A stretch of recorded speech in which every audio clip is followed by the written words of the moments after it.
the toys. I know, yeah. All again, no idea though, mate. That's my problem. Do you have an intro? I'm Mark. Yeah. Yeah, I used to. I don't anymore. When you watch enough of YouTube videos, you go, oh, that's too Alan Partridge. I need to start there. Ahoy there. Aha! Tremendous. It's what they call a catchphrase. Can we drop that now, please? The reason I really reached out to you, because you put a post on LinkedIn. Yeah. And then... I think the thing for me was, and like I think I said at the start of that post as well, I was so intrigued, not just from oh, this looks good, but from all of the sort of prerequisites that I'd seen from everyone saying, you get all the filmmakers that are like, oh, it's another one, and just thinking that they're using that as a marketing technique, but there's not actually going to be a story. Yeah. Because there has been some great stuff, but some drab British TV over the last few years. So they're kind of like, I think the people are thinking that was just the way to sugarcoat it. And then there's other people saying this is incredible. So I had to say it just from that point of view, and I watched it, and yeah, exactly the same. Yeah. I'm probably halfway through episode 1, annoying my partner, getting my phone. I had to Google what camera it was shot on for that same reason. I think it got me at first. I was like, oh, okay, this is a long steady cam shot, and then when we get in the car, and you start thinking, okay, well, there's quite a tight space that. So it must. I don't imagine it being some big like RA arm or anything like that. And there's only really the 4D that probably could have done that. Do you know when you know it's going to be good and you don't want to do too much research because you want to enjoy it? I knew it was a single shot. I didn't realise it was a single shot in every episode. The first episode, I was saying to Katie, I was like, this is unreal. Yeah. This is unreal. But then when I started to look into how it's shot, I was saying to Katie, all them tight spaces, that could be a Ronin 4D that they've used. But I feel like there's a little bit of pushback from Hollywood and production teams on that camera. You're way, way, way more experienced. I mean, we'll go into that in a moment. But you watch certain things and you think, I know how that's done, I know that's done. And it started to get to the point where I was like, how the fuck have they done that? There's quite a lot to unpack. So first and foremost, when you put that post on LinkedIn, knowing your background and what you've done, I was like, oh, Kieran's the perfect person to speak to. So you've done a lot of commercial stuff, and you've also done that charity thing recently, which is almost like a little mini film as well. Yeah, just like a short. It was only a 60-second film, but that was sort of somewhere in between film and commercial, bit of storytelling. That ran on Sky and Channel 4, I believe, over Christmas period. Yeah. But that was just me wanting to do something a little more sort of narrative based. A lot of my work's product and commercial, or product and people, but I wanted to do something where there wasn't really product. And it was just a little bit more storytelling. So I wrote and directed that for Mind, along with a massive crew of very talented people from Manchester that gave their time up for free, which was nice. The way they sort of told the story and the way the script was written, it didn't feel like it was kind of over-egging it. It felt quite real. And I know they shot from different perspectives. But yeah, what was your thought on the sort of the writing, I suppose? I think that's a good point, what you just said, the perspective. I never really felt, I know it kind of changes who the focus is on in each episode. You don't really feel like you're seeing things from one person's perspective, which is quite unusual quite a lot of the time. You do get sort of position normally with narrative stuff as you're feeling for the protagonist or whoever it is, and like, I want to see their perspective. Or sometimes we feel sorry for the villain because we get their perspective on stuff. Whereas in this, it kind of, everything was like, you're just kind of peeping over the shoulder, and then someone, I always call it catching the scent, where there'll be one scene and then someone walks past and you've kind of caught that scent. And it just drags you around so much that you don't really get time to really sort of think about what you're watching. You just keep getting hit by new stuff, and I quite like that. I think that the thing for me was it just feels very pervasive. It's almost like a spirit in the room, just kind of moving around it, but not in a way where, you know, there's been other things done in Hollywood where it feels very kind of like computer game-esque. Yeah. It never sort of felt like that. It felt quite fluid. A lot of that comes down to the camera as well, though. Because I think a lot of cameras and a lot of gimbals and the sort of motions and the axis, they are a lot more rigid. Whereas with this, because of the swan neck or the chicken neck, whatever you call it, on there, and the sort of the maneuverability of it, it can float in many different directions. And I think it's good because you can sort of see, I can't remember his name, I think the DOP is a guy called Matt, and he just moves in a lot of different directions, and you can sort of see him feeling it where he wants to go, as opposed to I'm just going left, right, up and down. There's a lot of like handheld where you got like bits of shake and stuff like that's very in at the minute, especially around like sports and fashion and what have you. And people seem to think with this camera that like you don't get that effect. But if you put it in sport mode, you can get that effect. And I don't know what they've done with the settings, because there are parts when it goes into the house, they must have put it in sport mode because it's kind of locked in and it feels a bit shaky. So I think they've done that in post, potentially. Do you reckon? Yeah, because it's still, I suppose it's not breaking the one take sequence. Yeah. But you could definitely nest parts of the sequence in the edit and sort of add a bit of camera shake in post to the frame. Yeah. Just to give it that little bit more. Yeah. Bit of movement and a bit more like there's something's wrong. They do a 6K and a 9K, and I don't know if they've shot in 9K, shot wide, and then allowed for recropping and tracking in elements of it. I would guess so. Do you think so? Yeah. I think with the tools they've got, because like I said, they've stripped everything back, but then they have put all, from what I've read, the best tools on the camera as well. Because there was one of the things that was really getting me was how they're going from different spaces with different exposures and the lighting. And I was kind of like, you go from indoors to outdoors, like, how are you doing this? And there's a forum on Reddit that I found where it was the grip and the gaffer were like talking about how they did it, and they kind of came up with the Higher House, invented like a new way of doing the ND filter. It's something where they put it on in reverse and it allows them to control the exposure manually. Oh wow! So that they can sort of add more of a filter moving between the rooms and between the different scenes. Right, so that was going to be like, there's a whole host of technical issues that come with that. So the logistics, just the amount of people is one. Reflections was another one. I was trying to catch reflections. I didn't really see any. Shadows, the extreme lighting. Now, I know with that camera you can set auto focal length, but you can't set auto ISO. And the ND filters that are built in, you do obviously see them changing.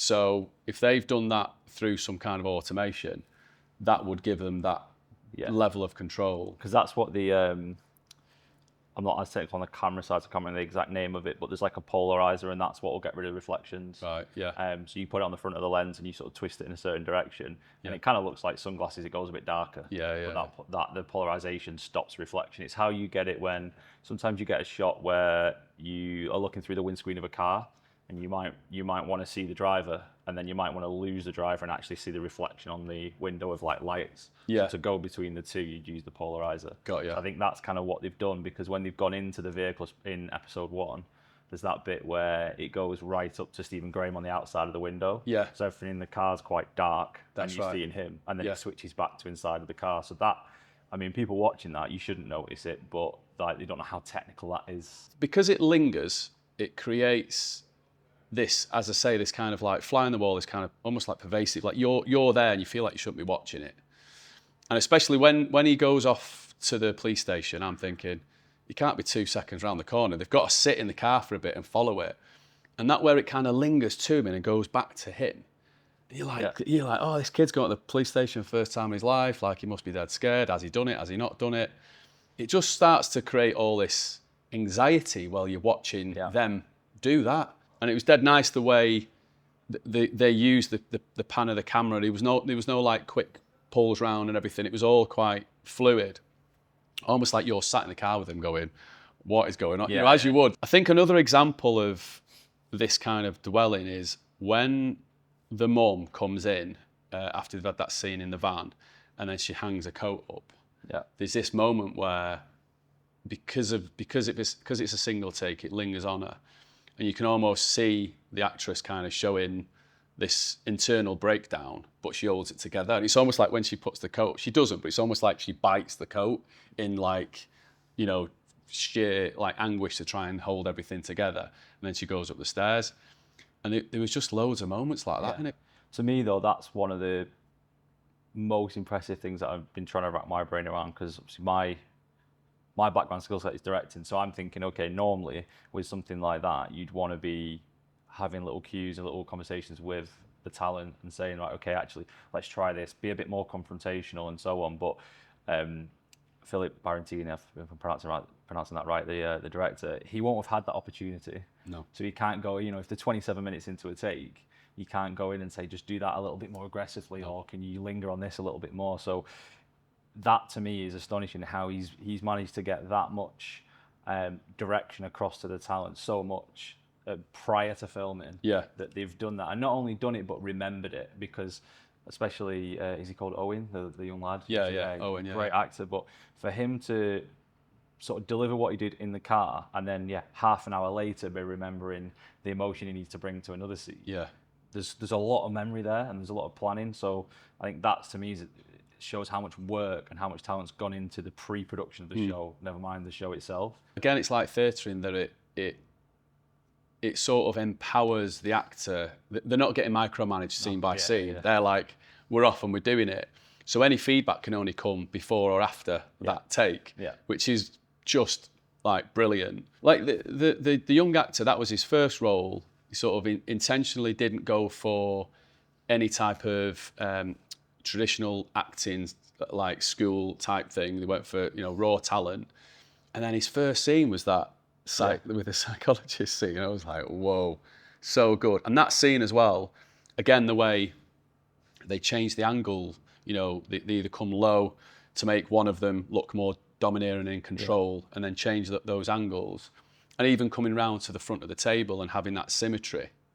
Yeah. I just again, how do you remember all that? And that's the thing, because I've not been able to work it out, but I was wondering, like, I wonder if they have earpieces in when they're sort of going through the actions, because as the camera operator, there's going to be bits where maybe directors, or if it was me, I'd like to be watching that on a monitor somewhere. Yeah. And if it feels right, we need to hero him a little bit more, let's come lower, I can sort of feed those cues in. Yeah. If they didn't, which they might not have, because there's a lot of moving about, and the technicalities of getting communications to everyone might be too hard. So it might be that they've just rehearsed the hell out of it. The skill and the memory and everything that's got to be sort of done by every single person for it to go right is astonishing. It's not just like, I mean, Stephen Graham's a great actor, but if he acts and, you know, does a brilliant scene, but the camera, you know, half his head's cut off, or the light's not great, you're going to be thinking about that. Yeah. So everyone's bits has got to be like perfectly lined up for it to all come through, and it's just it's baffling how well it's done. I think they did do little bits where, you know, a door accidentally shut and they couldn't get through it, and there was like bits like that, and I think they tried to do bits of ad-lib, but there was parts of it where it would create inconsistencies. So if you imagine you're in a scene and then you put a cup down in a wrong spot and someone else has got to pick it up, there was like little bits like that I think caught them out. One other thing, when Stephen Graham and the director was being interviewed, there was a question sort of posed at him, and it was kind of said something like, why did you use a single shot for this movie?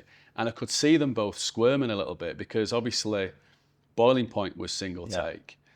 And I felt for him, because I wanted him to, you know what Stephen Graham's like, I wanted him to turn around and say, well, maybe this is a new genre of film, maybe we're going to make all our films like this. I know they won't, but like, why not? And I think it's like I was saying this to you, I feel like every now and again, whether it's in music or whatever, there's something that breaks the mold a little bit, or something where there's been, you know, a number of songs, and then eventually there's a breakthrough song and it becomes a genre, whether it's like, you know, hip hop, you know, glam rock, you know, whatever it may be. And I do feel like, even though there's been some amazing films, like the first single take that I watched that really was really memorable was a film called Victoria, and it was set in Berlin. It's a Spanish actress in it, and that goes all over the city, and there's like a police chase, and there's all these different things that happen. And that was the first time when I'd seen it. I was like, that doesn't feel like a gimmick. That feels like just a really well-made film. And I think you have this sense of moving through space as you would like theatre. Yeah. But it's got that technical element of film that we all know and love. Yeah. Personally, I'm not usually a fan of it. Right. So I like it when I don't know that that's what I've seen. Yeah. So, in film anyway, if you've got a feature and it's 2 hours long and there's a 10-minute Warner in it, it's worked and it's done its job if I don't know that I've just seen a Warner. You almost get to the point where it's dragging you in. You said it earlier, that anxiety is building, the tension. That's the whole point of it, is no cuts, meaning you're not being distracted. Yeah. So you're going in and deeper and deeper, and you might get to a point where like, shit, there's not like, it's not cut for like 10 minutes. Yeah. It's done its job then. Yeah. But I think there's so many people do it because it's a flex to show they can, and it doesn't necessarily mean, it's not that the scene needs it. Yeah. But then for this, I think what I like is they've kind of gone into it and gone, that is the concept. So you don't look at it like there's certain bits that if you stack some scenes up next to some other Netflix shows, you would probably say it's not as well lit or it's not as well this, but it can't be because they've not had the time to craft that one shot and the camera and then move everything. So like I like how they've kind of ignored all of that. We're actually stripping everything back. It's about a story and it's about a really innovative way of telling that story and kind of owning that. And then you watch that for what it is, as opposed to trying to go, oh, well, they've done a Warner, but then I'm looking at it compared to like Peaky Blinders or whatever it is. It's just a different type of filmmaking. I think you see it, don't you, where there's like a long monologue. I think there's one in, was it Hunger? Like there's scene in the prison when there's like a really long monologue. I think you get like you say, it's kind of these little pockets within films or series or whatever like that. And you sometimes do stand out thinking, oh, I feel a bit like you're leaning in a little bit there. But I think what was nice with this, it still felt like each episode had good cadence. Like there was bits of like fast and slow and, you know, you go from like the dramatic bit where they go into the house and then into the car, and then it feels like a bit slower. But even though the anxiety is kind of building. If there was another series like that was all single shot, would you judge it on its merit, or would you go, no, it's done now, it's kind of... No, I quite like... I mean, I know there'll be a lot of people that would disagree with this, but I quite like that opening up a new genre. And I think that's kind of like a style. I mean, look at music. There's so many different styles, and like one day I'll be listening to something made on real instruments. The next day it's like everything's produced by electronic synths and plugins and stuff, and it doesn't matter. It's just, it's a different style. And I think with filmmaking there's too much, or there has been in the past, too much of this is the way of doing it. And I actually quite like the fact that it's it could open a new genre in that I'm watching something to be grit, to be taken through this one thing. And don't get me wrong, I wouldn't want to watch that every night. No. Some nights like I just need to chill out, and it's like I'm on the edge of my seat, and it's anxiety inducing, and it's great if you're in the mood for that. I think if they did another series, I think it would be good to just like keep the same format but a completely different topic. And I think it's a good purpose. There's a lot of, from what I see, people looking at playing it in schools and stuff like that now. So it's opened up a lot of conversation as well, which is never a bad thing. I think one thing I liked as well was it didn't feel like the typical grading or like look and feel of the typical British drama. It felt a bit like when it goes through the estate, it felt like a French, well-made French film or European film. It kind of it felt a bit slicker than a British drama, which definitely give it a bit of extra kudos. I agree, and it felt quite. There's a lot of blue, cool tones in it in the grade, and it just felt like that little bit more, a little bit edgy, a bit scarier. Like you don't quite know what's happened, but then you know you're not going to like what's coming. And it was because I think we know straight from the off that he's done it. I saw a quote online which was summed it up quite well. It's not a who done it, it's a why. That's true. And which it is, but even so, it's not. It still felt like I'm scared to find out where this is going throughout, and I think a lot of the colour and the framing adds to that. I mean, one of the big things as well is the fact that it's pretty obvious, but most people won't think about, is that you don't change lenses at all on a watch. It's kind of like normally if we're wanting to do something and really feel like the dad's pain, we'll go on a really close lens and get right up in the face. Whereas you can't do that. So it needs the camera to be moving everywhere. And, and then it's like goes into the blocking. So my nightmare is, okay, well, if the camera's over there and it's a wider shot, to not look like we're miles apart, I'm going to want us two still quite close. But then when we come in, it might look like we're almost about to kiss each other. So you kind of like, the way they've blocked it out and rehearsed where everyone stands, so that when the camera moves, there'll be scenes where they're stood talking, and as the camera comes around the back, you won't notice, but one of the talent might have moved away slightly just so you don't notice how close they are. But all of that is just, it's unreal. I think, I'm not sure so the camera has changeable mounts. So what I've done is, because my second camera's a Lumix, I've gone with the Lumix mount, which means I can sort of interchange all the lenses. And Lumix do the same length and pretty much the same weight lenses, so it's great for a gimbal because you can switch out from an 18 to a 50 to 100, and it's not really affecting it. I was unsure what they'd used on that. I tried to do a bit of research, but I'm sure it'll come out, especially if it's in a Reddit group now. Everything about it'll be all over the Reddit group. Well, a friend of mine actually works at a hire company in Manchester for camera gear, and they've had a massive influx now of people really? asking for these cameras. Yeah. They stocked them anyway, but I think since its Adolescence has come out, Yeah. I think there's a lot of younger filmmakers that have gone, oh, but hell, that's cool. Like, Yeah, I yeah. want to try that. Yeah, there's been. I always feel like it's going to have a bit of a because I've had this well over a year now, and I felt like, to be honest, when I bought it, I had a bit of buyer's remorse. When I bought it, I thought stabilization's coming in these cameras. Like, you got the FX3 and all these different cameras, like with massive like dynamic range, and this has got good dynamic range. But I was like, oh, maybe I've bought a bit of a dinosaur, and it was just like that's where cameras were going. But then it's just changed and it's gone because everything can be done in post and what have you. But using it's been great. It goes in its own case. You can take it in and out and get it set up quite easily. Battery wise, I've just got 2 batteries. I have one on charge, using one. I only need one battery to run everything, the monitor and what have you. And then again with the lenses, it's not like I'm reinvesting in other things to try and run that second camera. Mel Gibson's just done a film with Mark Wahlberg where they're in a plane and where they go to Alaska. Mark Wahlberg plays a baddie. There was a bit in that film where I think it was a Venice that had broke that was on the helicopter, and they were like, "What did we do?" So the director said, "Oh, Ronin 4D. I'll get one of them and use one of them." And they used it, and then they ended up using it more and more in the film. So it's not the A camera, but they used it more. And Mel Gibson was talking about how more things should be shot with it. Yeah. And that was only recently. And then Adolescence come out, and I'm like, ooh, maybe there's like sort of a little bit of a resurgence in interest, a bit more confidence in it. What have you sort of shot on over the years? A lot on Red. Shot on Venice 1 and Venice 2 in the last few months. The Mind charity shoot, that was on Venice 2. Right. And then I shot on the Alexa Mini LF. Right. So it's like the large frame version of the Alexa Mini a few weeks ago. Yeah. And I've got another shoot coming up where I'll be shooting on the Ari again, but I've started to get more into testing, which I didn't do before. So because my knowledge was more on the sort of creative and the directing side in terms of camera side, it was always like trusting everyone else. Whereas now I'm starting to get like the recent shoot that I did where we used the Alexa. I went and tested some lenses beforehand. So shot on lots of different cameras, but I think the things that I've not shot on one of these yet, but the things that interest me is the big thing is maneuverability.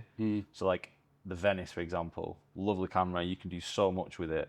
And I think when you look at sort of pound for pound against some of the Aries and everything, the Venice 2 is an amazing camera. Yeah. It's massive. Yeah. And it's like, as soon as you start putting all the bits on it and your lenses and everything else, it's not been too bad, I think, in the past, especially in commercial, because quite a lot of stuff where there's products or whatever it is, there's a lot of static shots. It's very rare we start having big sweeping movements or long takes. If you've got a 30-second commercial, you're not taking up real estate by having a 10-second moving shot. So a lot of it is on a tripod, so that there's not been a need to use something that's got more flexibility to move around. You want something that's actually got more flexibility to change lenses and everything else. Do you have a bit? Do you have all that? I've done a wedding with this as a favour for a mate, and my arms were hanging off. But I'd be interested to see what you think with like the weight and stuff. Well, the thing that intrigues me as well sometimes is there's certain. I'm quite prescriptive when I shoot, so I like to plan everything out, storyboard, like I do 3D renders of the scene and stuff. But then, when you get on set, sometimes you're like, let's move the camera about a bit. And when it's a big camera, it's quite hard. I can't necessarily just go over and play with it, and I don't want to break it. But I quite like something that when you get this, it's easier. Like, I'd never want to start becoming the camera operator. But if someone else sorted all the lighting, to be able to just play and finesse and actually practice what you're seeing is before you've even starting recording is quite a big win. Well, one thing, as you said, I've not seen any of this in terms of how if they've done that, but there's a separate monitor that you can have with this that you can attach you can take the handles off, or you can have an extra set of handles and clip it to. And if someone's operating the camera, you can actually either move the screen about to reposition the lens. While you're doing it. So on one of the guys I watch on YouTube, he's filming out in the desert and there's like a motorbike spinning around and the camera guy's just walking around. He may as well not even be looking at it, sort of thing. And then the guy on the monitor's kind of like moving it about and controlling the actual camera. And I think there's probably remote uses like that I don't know about yet, but that could be really handy on set. Well, so this is where it comes in, is it's not trying to write people out of a job, but actually when there's smaller budgets on things. So like if you're doing a tracking shot in a car, for example, normally you have someone driving the vehicle, You have someone probably looking out for health and safety. There's like a rushing arm off the back or something. Yeah. Someone controlling the actual movement of the arm. And then there's usually like a fourth person with a little monitor focusing. That's right, yeah. Whereas with something like this, you probably only need 2 people, not 4 people. Yeah, And it's not cutting people out, but actually if you've got a quick shot that you need, like I've done plenty of commercials with cars where sometimes you just need something quick and it's like you're trying to, ideally you'd want to be able to just hang the car out and get a quick shot of the wheel. Yeah. But it takes too long if you're doing it with a Venice or something to rig it all up, whereas that's quite handy. I've looked at buying the monitor, but camera kit's expensive, isn't it, mate? It's not. Not cheap. It's not cheap. And the thing is, it changes so often as well. Yeah. That's the one thing that would be interesting about these is because this is the first generation, right? They've not done like years and years of these. So DJI were quite active in the Facebook forums, and basically it's been designed as a format to have longevity, that things can be swapped out and improved. Yeah. So they started off with a 6K sensor, and then they brought out the 9K sensor, and I could actually just buy the sensor and switch out and still keep everything. So from that point of view, it's quite nice. I think again with that type of camera, it doesn't feel as it's not as quickly updated as like my Lumix or your Sony's, like your consumer cameras. So you feel a little bit safer in the investment. But it was kind of like, figures-wise, it was like $6,500. Then there's a bit of extra money for the upgraded memory card, and a little bit extra for the mount. But like I got a second-hand battery. So in the grand scheme of things, for what it does, and the fact that I don't have to buy all this other kit, and have the time of that other kit, as a single shooter, it's quite handy and affordable. Well, I mean, I used to own, not anymore, but I used to have the Red Gemini. Yeah. And that was, the body of that camera was 20 grand, and that's before any batteries, before any lenses, and that's the lower price, that's the lower end stuff of the Reds. What do you have? Right. But then by the time you've got anything on it to be able to move it around, and the memory card, memory card was like 1,500 quid, like you're talking 30 grand, but then you can't actually do as much as you can do with that. No. And that's only in the space of like 3-4 years that tech's changed. So see what you think in terms of weight. Have a pick it up. It's not too bad. Too bad. Yeah. I mean, it's reactive, isn't it? Yeah. So that's your joystick there, so you can turn it around like that. And then this is your focus there. And then that's unreal. You've got all the buttons on the handles to do things with it, but then you've got full control off here, so you can hit record from there. You've got a number of buttons on the back to control different things. So if you just want to put on your false colour, you've got a button on the back. Quite easy to use. I believe it was done so that you can operate with gloves on. So it's like it's all been like done to that sort of standard. I don't think it's that heavy though. Do you know what I think? I mean, it's for what's on it. I mean, if I was using that all day and I just got like an easy rig, the backpacks. Click that on there, and then you can just let go and you wouldn't even feel it and just hold all day. What I noticed this. I think they were using the tilter arm, so they'd swapped the DJI out for the tilter arm. Yeah, because that's how they can click. There was a bit where it goes through one side, and then they're holding it on the scene, and then someone clips in a tilter arm, and then off they go again. It's like they must be doing little post-production adjustments there. Like if he's nudged it a little bit while he's waiting, you would have like a little bit of wobble. Yeah, a little bit of wobble going. Yeah, but then that's where it helps if you are shooting in 6K or whatever it is. Yeah, and then you've got that wiggle room. If the final frame's 1920 1080, you can correct that. Because it'll stabilise, won't it? But then it'll punch in. Depending on how much you want to stabilise, is more of a sort of punch into the image. What's the main difference then? Is it because that arm comes out and you've got so body 40? So it's the fourth axis. So if you're kind of running with it, it's kind of taking the movement out of it. But a lot of the time there's, as you'll have with like a drone or whatever, there's a little bit of stabilisation built in there. It's a weird looking camera, so you do get like I filmed a football game. That was interesting. I had people spitting at me also. I think they were like, because Robbie Savage was there. They thought it was from Sky. So they thought, I'm like, just this guy with a new camera. I don't even know how to use it really. But interestingly, again, as a novice, how people react to you when you've got a camera like this is very different than when you've got a little handheld camera. Well, it looks, before you know what brand it is and stuff, it looks like it's a serious piece of kit. Yeah. It doesn't look like a holiday camera. Yeah. And that's the thing now as well. Like technology's changed so much. Like look at what everyone's got in the pocket on an iPhone. Yeah. Like years ago, to shoot something half decent, and people were shooting on like Canon 5Ds and so on, there was a big gap between what a consumer would have and what a prosumer would have. Yeah. Whereas now most people have people are buying Lumix cameras, and like I've got a little Fujifilm camera, and like it does really good quality footage. So you kind of have to level up to get that more professional stuff. Yeah. Again. And I think that's where these new toys, the new Axis and stuff like that comes from. It's not just about pixels. I actually think the DJI brand has been damaging for this camera because of that. Yeah. I know that it happened as well with electric mountain bikes. So DJI brought a mountain bike out, and it smashed the competition out of the water in terms of the power of the motor. The frame was pretty good. They based it on another frame. DJI were trying to get their motors into a frame manufacturer and use the brand, and no one was really that interested. So, do you know what? We're just going to do a DJI bike. Right. But everyone was like, DJI bike.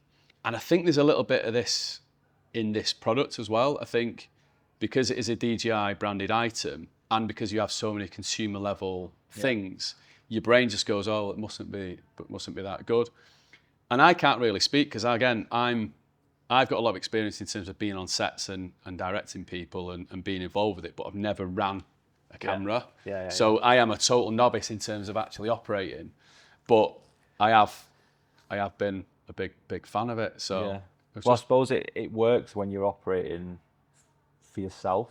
Yeah. Like one of the most recent shoots I've done, there's like 4 people in the camera team. Yeah. And the DOP doesn't really touch the camera. He's there to think about the lighting setup. Yeah. And then you have different people doing different things, and the first AC, focus puller, second AC, and it kind of sometimes, like, those roles are very, very much needed, but sometimes you don't have that. Yeah. And, you know, if you are someone that wants to really push your level of filmmaking, but you can't have 3 other people with you, or a load of kit and follow focuses and everything else, then this seems like a great option to be able to push that rather than walk around with a shaky camera. Yeah. Well, that's it. The last thing we filmed, poor Kate got dragged into it. She was actually in it. She thought she was just helping me on the day carrying stuff, and before you know it, she was like in the actual little mini commercial thing. But if you ever want to use it, mate, and borrow it, and I know it's not your thing. You're not the operator. You're the creative director. I know, but that's kind of like, it's making me intrigued at what because I have all the ideas all the time, even just walking the dog. And I'm like, oh, it'd be cool to do this little thing or a little short. And then my brain just goes to, oh, but I need this person, this person, this person, this person. So I think that's what was quite good for me seeing, don't get me wrong, the amount of people and skill sets they've had on Adolescence, it's not a one-person job. But to see the quality they've got off this camera, I have looked at myself going, oh, do I just get one? And again, Stephen Graham sort of said, you know, if we'd have sat and talked through all the problems that were in our way, we'd have never have done it. He's like, just get on and do it. Yeah. And I think there's a little bit of that in this camera where I turn up with the case, I take it out, I clip my battery on, clip my handles on, and I'm off and running.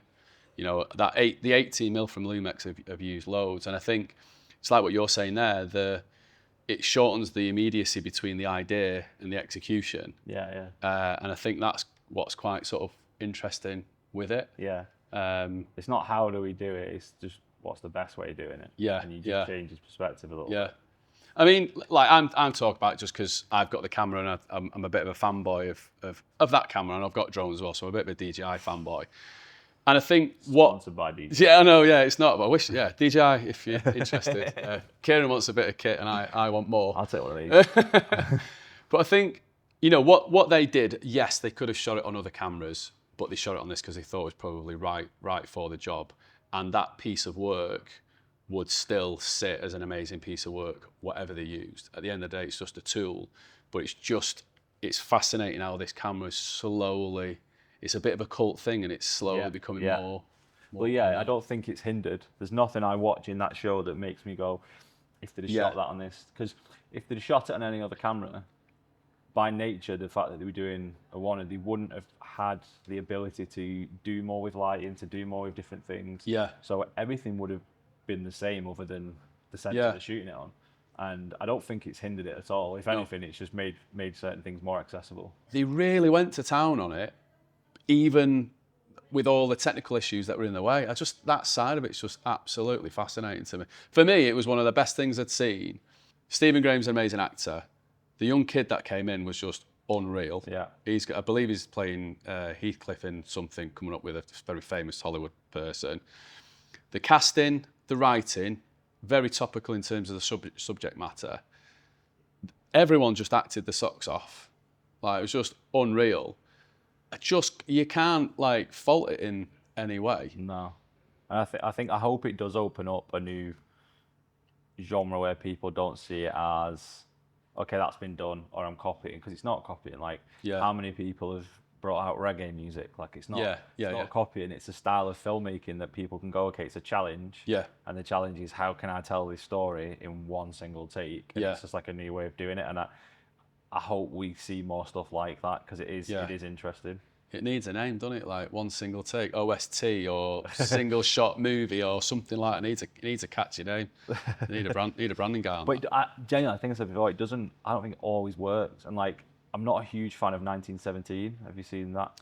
I believe that's got like hidden cuts, hasn't it? So it's not shot in one take, but the film's portrayed in one take. Yeah.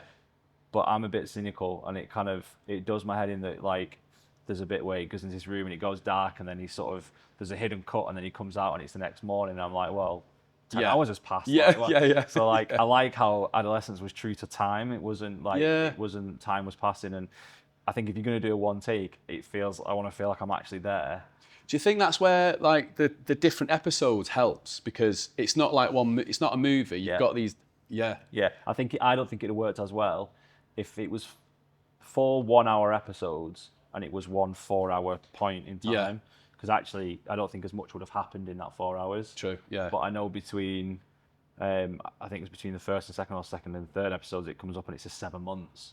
So you kind of, okay, we're a new point in time. That's and right. Now we're getting a snapshot into where they're up to. Yeah. Quite like, so you're almost like coming in and out throughout their timeline. Yeah. It actually being a series probably has helped that a lot with us as viewers. What would you like to see as a subject matter like done in a single take? I know you were saying, I'd quite like something sports based. I was thinking exactly the same. Because I quite like getting to grips with like what people, big sports athletes or big moments in history, for example. It could even things to do with like churches and stuff, like what they were thinking or what they were going through prior to a big event. Yeah. So let's say there's something which is, I don't know, Formula One or the Champions League final, like following the players and the drama and the build up to it, and they're going to the stadium and getting spat on by the fans, and that whole experience to walking out onto the pitch, and it's like, that would be good. That hour in time would be quite good. Imagine if it was build up, then a football match, fully like done, and then the after part of it. That'd be pretty. Yeah, but if it was like, when Bellingham scored that overhead kick in the World Cup, and then I remember seeing clips after where it was just media after media, and he's on the pitch being shouted, then he's kind of doing all this media stuff, and then the point where maybe he just gets in and sits on his bed and he's like, phew. One of the things that I think's interesting about this is, with so much AI and so much non-real sort of things like disturbing what we do, I think that as a piece of art, including what happens behind the scenes, I feel sometimes it's the making of it and the craft that is as interesting to the consumer as well, us as film fans. Yeah. Not just as interested in film, the making of film production. I think the build-up and how it's made is just as interesting as what you watched. Yeah. I agree. And I think that's changing filmmaking a little bit, because they've lent into that. Like, they knew that would be a thing. Yeah. They knew that would be something people want to know about, so they've filmed the whole process. Because if you're watching this, they do a behind the scenes on Netflix for each episode. The skateboarder going past. Yeah, if you're watching this, Netflix have done a behind the scenes on each episode, so you can kind of get a feel for what's actually gone into it. It's back again. Skateboard is in. Good job I didn't do this in single take. I will be editing this, otherwise we'd have had to do it all again. I've got a question for you, just thought of actually though. So if you were on the set of the show, what role would you want to do? Oh, mate. I would love to operate the camera. The reason being is it's very curated, but the same way in which there's power given to the actors, there's a certain amount of power given to the operator. 100%, yeah. If something's ad-libbed or they move in a certain way, you've got to react as a camera operator and frame accordingly and do it. And I think someone who's not like, I don't know, university trained, classically trained, or I've not gone through film school, that would probably suit me a bit more because I'm a bit more kind of rough around the edges. That would probably. I think that it is a cool, in this kind of thing, it's such a cool role because they have such a grip on like what actually happens. Yeah. So it isn't that the director's gone, right, we want this shot, and then they just go move the camera 2 millimeters in or whatever. But also the framing of it massively changes the story that we get. And it's like there's certain points where when he gets in the car, for example, there's a point where we only really see half of Owen's face. Straight away, that's telling the audience that there's another half to the story that we might not know. Yeah. And there's little things like that, whereas if he comes right around the front of him and you see him front, you don't get that same thing, whereas he's purposely staying to one side, he's only letting light hit one side, he's hiding himself a little bit. And there's all those little hidden messages, but they'll have planned that and the director will have asked for that, but still need the camera operator to think about that and not fall over in the process. In a weird way, it's not a cheap camera, but they've only used one lens. Yeah. So actually, it goes to show you can frame with your feet. You can do stuff like, I know you talk about compression and all the rest of it, but actually, if you're new to making films and what have you, it can kind of give you a bit of confidence, like you can embrace it, that like it's not all about lens selection and all the rest of it. But yeah, nice one, Kieran. Appreciate that, mate. Nice, Cheers, mate.